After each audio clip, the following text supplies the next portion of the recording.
we've seen that autotrophs are organisms that can prepare their own food, and heterotrophs are organisms that depend on others for their food. Now let us talk about the heterotrophs in further detail. In the animal kingdom, we find a vast variety in the diet of the different organisms. For example, several animals, right from a little rabbit to the huge elephant, always feed on only plants. They never eat any other animal. Such animals are called as herbivorous animals. Animals such as cows, goats, sheep, and horses can be included in this type, which exclusively consumes plants. Now, can you guess the next category?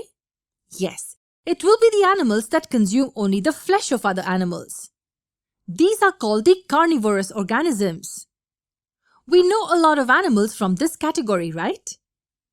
Can you name a few animals in this list? Yes, tigers, crocodiles, and then we have birds like eagles. And in the case of marine animals, we have the sharks and whales that are carnivorous in nature. Now tell me, in which category do humans fit? We consume both plants and animals. That's the reason why we are called omnivores. Are there any other animals also in this category?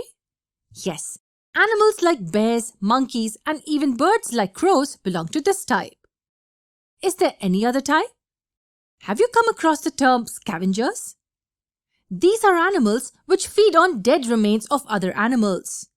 You must have seen vultures and hyenas around dead bodies of animals. Yes, that's because these belong to the category of scavengers. And we cannot conclude the video without mentioning another category of organisms that help us maintain a balance in the nature. I am referring to a category called decomposers. As the name suggests, they help in carrying out the decomposition reaction. And what is this, by the way? Well, when organisms die, their remains are disintegrated into smaller and smaller fragments by the decomposers. A few of the decomposers include certain bacteria and fungi.